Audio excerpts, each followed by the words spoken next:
మహిళలు ఇప్పుడు మనం చూస్తే చాలా మంది ఫ్యాషన్ అని పేరు మీద దుస్తులన్నీ మారిపోతా ఉన్నాయి. వాళ్ళు వేసుకునే బట్టల తీరు కూడా మారిపోతా ఉంది. వాళ్ళ బట్టలు, వాళ్ళ కథ, వాళ్ళ నాగరికత, అత్తలను తీసి దూరం పెట్టుడు, మామలను తీసి దూరం పెట్టుడు, తినకముందే తిన్నా అని చెప్పుడు. మరి ఇట్లాంటి అరాచకాలు బాగా జరుగుతున్నాయి. ఇట్లా చూడలేకపోతాను. ఒక మనిషి దవాఖాన పోతానంటే 10 రూపాయలు పుట్టాయి, 10 రూపాయల వడ్డీ. ఆ మనిషి సావాలన్నా బతకాలన్నా అట్లాంటి వాటికి కూడా మేము చాలా సహాయపడతాను. మేము ఒక మనిషి ఆపదలు చూడాలి, సంపద చూడాలి, అన్ని చూడాలి. చూడాలి ఉన్నోడికి ఉన్నోడే అయిపోతాడు. రాజకీయ నాయకులు ఒక్కరు అక్కడికి వచ్చిన వాళ్ళు లేరు. పార్టీలు వచ్చినా ఏమి వచ్చినా కూడా గరీబుని చూసిన మానవుడు లేడు.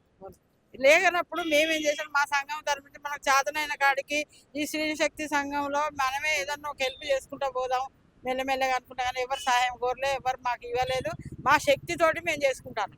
అమ్మాయి ఒక మహిళల్ని చూడగానే అరే వీళ్ళు ఏం చేస్తారులే అంటే చిన్న భావన ఉండిపోతుంది. అరే వీళ్ళతో అన్ని ఏమవుతుంది, అరే మనం ఓట్లు వేసిన ఎమ్మెల్యేలు ఎంపీలు సీఎంలే ఉన్నారు, వాళ్ళే ఏం చేస్తలేరు, ఈ మహిళలు ఏం చేస్తారు అని చిన్న భావన చూస్తారు కదా. మేము చేసి చూపెడతాం. 500 ఎకరాలు చుట్టూ గవర్నమెంట్ అప్పచెప్పాము. 500 ఎకరాల జాగని భూ కబ్జాలో ఉన్న వాళ్ళని పక్కన పెట్టి కూడా చుట్టూ బొలడి వేపించేసి గవర్నమెంట్కి అప్పచెప్పింది స్త్రీశక్తి సంఘం. మీరు ఆలోచించండి.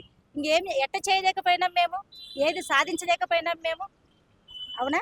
దీన్ని బట్టి మీరు ఆలోచించండి. చెప్పండి అమ్మా. అంటే అంటే ఆ చులకన బావ చూస్తారు కదా, చాలా చులకన బావ చూసినా మాకేం కాదు. మేము శక్తివంతులం, ఏడికైనా సిద్ధమే. శక్తివంతులు కాడ పడిపోయి ఉన్నాడు అంటే ఒకటి చూసిపోతాడు, ఒకడు అయ్యో పాపం అంటాడు.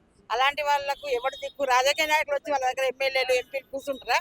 వాళ్ళు ఎంతమంది వేల మంది ఎవరికి ఏం సాయం చేసినట్టుగా అనిపించలేదు. ఇంకా టీఆర్ఎస్ ఉండగా కొంచెం ఉండగానే ఈ కాంగ్రెస్ వచ్చిన కాంచి మొత్తం అంతా సునామీ. సరే అమ్మ, ఇప్పుడు అమ్మ అంటే చాలా మనకు మాతృమూర్తి, మనని కన్న తల్లి అలా భావన ఉంటుంది. కానీ ఒక తల్లి చేసిన ఘటన ఏదైతే ఉందో, ముగ్గురు పిల్లల్ని హత్య చేసి ప్రియుడితో వెళ్ళడానికి ముగ్గురు పిల్లలకి విషం ఇచ్చి చంపించిన ఘటన కనబడతా ఉంది. అంటే అలాంటి మాతృమూర్తుల వల్ల ఇప్పుడు మహిళలకు అందరికి కూడా చెడ్డ పేరు వస్తా ఉంది కదా, ఎలా చూస్తా ఉన్నారు? ఎలా చూసినా కూడా అది దుర్మార్గురాలు అంటారు, అది మంచిది కాదంటారు. అది కన్నది చంపింది. ఒక పందితోటి ఈనం 10 మంది పడు పంది 10 పిల్లలను చేస్తుంది. తన పిల్లలను తనే చంపుకుంటుందట ఒకరిని ఉంచుకొని. అది అలాంటి దుర్మార్గురాలు. తల్లిదండ్రులు లేని వాళ్లకు, కొడుకులు బిడ్డలు చూడని వాళ్లకు మా శక్తితోటి మేము స్త్రీశక్తి సంఘం నుంచి సహాయపడతాం. రోజు సంగీత గారు 10-15 భోజనం పాయింట్ అని పెట్టి 10-15 మందికి ఉచిత భోజనాలు అవుతాను ఇక్కడ. అంటే ఒక మనిషికి 100 చొప్పున లెక్కేసుకున్న 10 మందికి రోజు 1000 రూపాయలు అంటే నెలకు 30,000 ఇన్కమ్ పోతుంది. ఆమె ఎన్ని కష్టాలు పడుతుందో, ఎన్ని బాధలు పడుతుందో మాకు తెలుసు. ఏం చెప్తారమ్మా రాజకీయ నాయకులు? అంటే పేదోళ్ళకి ఇచ్చేస్తాము, అది చేస్తాము అని చెప్తా ఉంటారు. ఏమీ చేయలేరు. ఏ పార్టీ చేయదు, ఏ పార్టీ రాదు. అసలు గరీబ్ వాళ్ళని విడిచిపెట్టి రోడ్ల పైన ఉన్న వాళ్ళని విడిచిపెట్టి ఉన్న వాళ్ళకే ఇండ్లు ఇచ్చిండ్రు. అంటే మనుషులు అంటే ఒక ఓట్ బ్యాంకేనా, ఓట్లు వేయడానికేనా? ఓట్ బ్యాంకే. అది అప్పటిదప్పుడు వాడుకుంటారు. వాళ్ళు 100, 50, 200, 300 ఇస్తారు. అవి తాగుతారు, అవి అయిపోతారు. వాళ్ళ ఎంత జీవహింస చేస్తారు. కాగితాలు ఏరుకుంటారు, చెత్తలు ఏరుకుంటారు. తిండి లేక నీళ్లు లేక అగోలించిపోతారు. వాళ్ళ పరిస్థితి ఏంటిదయ్యా? అది కాబట్టి పార్టీలతోటి ఏ పని అయితలేదు, ఏ పని కాదు. వాళ్ళు వచ్చి నన్ను అడిగినా నేను చెప్తాను. అంటే మీరు డైలీ ఏమేం చేస్తా ఉన్నారు? అంటే మీ స్త్రీశక్తి మండలి ఏమైతే ఇప్పుడు భోజనాల కార్యక్రమాలు పెట్టుకుంది. నేను 10 మంది షాపును పెట్టి మొత్తం పిండి వంటలు పెట్టి సప్లై చేస్తాను. నా దగ్గర 10 మంది పనిచేస్తారు. నా కొడుకులు కూడా సౌండ్ మంచిగానే ఉన్నారు. కానీ వాళ్ళని విరమించుకొని ఇట్లా నువ్వు చెప్పినట్టుగా పిల్లలు చంపడం, తల్లులు ఇలాంటివి చూసి వాళ్ళను వదిలి పక్కకు పెట్టేసుకున్నా. నా శక్తితోటి నేను బతుకుతా, 10 మందికి సహాయం చేస్తా. సచ్చిన బతికిన 10, 5 దానం చేసుకుంటా. ఈ శక్తి మా స్త్రీశక్తి సంఘం నుంచి మేము చేసుకుంటూ వస్తాను. ఆగు, నన్ను మాట్లాడని. కడుపులంతా తీసేయాలి. ఓడో తల్లి పెడతలేడు, ఓడో తండ్రి పెడతలేడు. వాళ్ళని తీసి మొత్తం పక్కకు వారేస్తాను. వాళ్ళకి అన్నం ఎవరు పెట్టాలి? సాయిబాబా గుడికాడ చిప్పలు పట్టుకొని కూర్చున్నాం. 100 రూపాయలు పట్టుకొని పోయి మనిషికి 10 వేస్తా. లేదంటే ఓ 2 కిలోలు 3 కిలోలు ఉంటా, ఇంత సాంబార్ చేస్తా. మనిషికి ఇంత పట్టుకొచ్చుకొని వేసుకొని తినున్నని చెప్తా. నా దగ్గర దాపరికం ఉండదు, ఈమె దగ్గర ఉండదు. ఈమెకు నెలకు 30,000 ఇన్కమ్ పోతుంది. నేను మొత్తుకుంటాను కూడా. రోజు 10 మందికి భోజనాలు పెడతాను. 10 మందికి పెడతాను. చికెన్లు, బొక్కలు అవన్నీ కలిపి పెడతాను. అంటే ఈ మహిళలకు ఎవరైతే మాకు ఈ చేత కాదు, మాకు అవ్వట్లేదు, మేము చేయలేకపోతున్నాం మహిళలని కూడా చాలా మంది అనుకునే వాళ్ళు ఉన్నారు. అంటే వాళ్ళకి ఏం చెప్తారు? అంటే మీరు ఈ ఏజ్ లో కూడా ఇంత యాక్టివ్ గా ఉంటూ, ఇంత స్ట్రాంగ్ గా ఉంటూ, 10 మందికి ఉపాధి కల్పిస్తూ, 10 మందితో మాట్లాడుతూ ఇట్లా ఉన్నారు కదా. ఆడి దాకా కూరగాయలు మొత్తం 10 మంది కూర్చుంటారు. ఆ. 10 మంది రోజుకు 10 వాళ్ళు మనిషికి ఒక 20 ఇచ్చిన 10 మందికి 200 అవుతాయి. పక్కకు ఒక దిబ్బిలు ఎత్తాం. సంగీత గారు భోజనాలే ఓ దాంట్లో ఎత్తాం, నా పిండి ఉండలే ఓ దాంట్లో ఎత్తాం. అట్లా 10 మంది మంచి వాళ్ళు ఉంటే 10 మందితో పెరిగిపోతుంది కదా. మరి ఇంకేంది, అంటే అంటే పని చేయని వాళ్ళు ఉంటారు కదా కొంతమంది. పని చేయని వాళ్ళే పెడతాం ఇంత బుక్క. పని చేయని వాళ్ళు 50 మంది వచ్చినా కూడా పెట్టి నేను ఛాలెంజ్ చేస్తాను, నేను పెడతానని ఛాలెంజ్ చేస్తాను మా స్త్రీశక్తి సంఘం నుండి.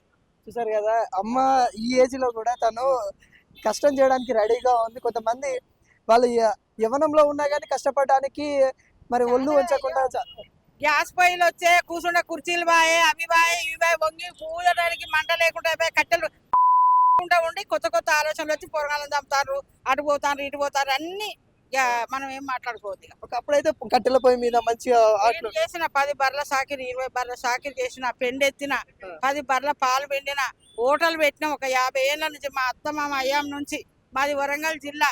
ఇక్కడికి వచ్చినాం, ఈ స్త్రీశక్తి సంఘంలో చేరిన కాంతి ఇక నాకు చాదన ఎదురైనా మామూలుగా పిండి వంటలు పెట్టుకున్నాం. చూసారు కదా అమ్మ. ఇంకొక విషయం కూడా, నా కొడుకు నా కోడలు డాక్టర్లు, వాళ్ళు అమెరికాలో ఉంటారు. మా పెద్ద కొడుకు ఆయన సొంతంగా కన్నదోడు ఆప్టికల్ షాప్ పెట్టుకుని ఆయన బతుకు ఆయన, ఈయన బతుకు ఈయన, బిడ్డ బతుకు నేను స్వతంత్రంగా ఉంటా. కాదు వాళ్ళు మంచి అమెరికాలో ఉన్నప్పుడు మరి నువ్వు దర్జాగా ఏసీ వేసుకొని ఊకోవచ్చు కదా. నేను ఏసీలు ఇవన్నీ నాకు ఏది అక్కర్లేదు. నెలకు ఇంత అంతా వాళ్ళు పంపిస్తాను, పంపిన కాడికే తింటాను, సగం మందికి దానం చేస్తాను. ఇంకా మంది దగ్గర బట్టలు అడగచ్చి కూడా 20-30 చీరలు వాళ్ళ కూడా వీళ్ళ కూడా ఇంత ఈ మీద అదే పని నాది అదే పని. చూసారు కదా అమ్మ ఎంత మంచి అమ్మ అంటే వాళ్ళ కొడుకులు అమెరికాలో ఉన్నా రాండ్రా మిమ్మల్ని ఇక్కడ అప్పాలు చేసి చేస్తా అని చెప్తాను నేను వాళ్ళకి, ఇద్దరు కొడుకుల కోడలు అప్పాలు పిండి వంటలు చేసి నేను చేస్తా రాండి అంట. అమ్మో నువ్వు ఎట్లా పుట్టినవో ఏం కథ అమ్మ అంటారు. నీ ఎనర్జీ గల కారణం ఏంది, నీకు ఇంత ఎనర్జీ గల? 9 ఏళ్ళకే పెండ్లి అయింది. 9 ఏళ్ళ నుంచి బర్రెల పండ్లు తీసుడు, పాలు పిండుడు, హోటల్ కాడ ఛాయలు పెట్టుడు, ఇవన్నీ చేసుడుకు వరంగల్లో అలసిపోయినా. కొండ సూర్యక దగ్గరనే మేము అలసిపోయినా. ఇక ఇక్కడికి వచ్చినాక ఉట్టికెందుకు కూడా వాడో డ్యూటీ పోతాను వీడో డ్యూటీ పోతాను అని చెప్పి మెల్లమెల్లగా కింద పిండి తెచ్చి అప్పాలు చేసుకుంటూ బాగా డెవలప్ చేసిన. ఆర్డర్ల పై కూడా చేస్తా, ఈమె కూడా చేసి పంపిస్తుంది పచ్చళ్ళకి. ఇప్పుడు 20 సంవత్సరాలు వస్తేనే శాతం అవ్వట్లేదు. ఇప్పుడు 68 సంవత్సరాల కొడుకు 70 ఏళ్ళు పడతానికి దండం పెడితే ఏం చేయక అని అంటారు మా కొడుకులు. కానీ ఒకరి మీద సయంకృష్ణుడి బ్రతక. నా కొడుకులు నాకు ఇచ్చినే తీసుకుంటా. కోడళ్ళ చెరువు కూడా పోనీ, వాళ్ళ జోలికి పోను, వాళ్ళ పేరుకి పోను. ఈ బయట జరిగే అరాచకాలు చూస్తాను కదా. ఇవాళ నాయనమ్మ చూస్తారా, తాతను చూస్తారా, వాళ్ళ లగ్జరీలు వాళ్ళకే, వాళ్ళ కథలు వాళ్ళకే, వాళ్ళ కరకాలు వాళ్ళకే. ఇక అయిపోయింది అయ్యా, నమస్తే. Thank you.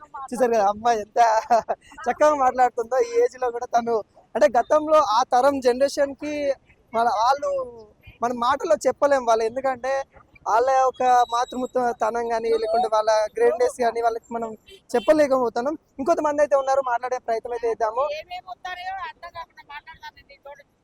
కడుపులో ఉన్నాయని కక్కుతున్నా నేను నీ దగ్గర, ఇట్లా జరుగుతాయి. ఇప్పుడు సూది ఇప్పించుకోవాలంటే 10 రూపాయలు ఇచ్చేటోళ్ళు ఏందో, మనం మంచిగానే ఉన్నాం, ఏమైనా చేసుకొని బతకగలి 10 రూపాయలు ఎందుకు ఇవ్వాలంటారు. కానీ ఎక్కువ 10 రూపాయల వడ్డీ కానీ ఇస్తాను, జనాలు మొత్తం మునుగుతారు, సత్తాను, మందులు తాగి కూడా వస్తారు.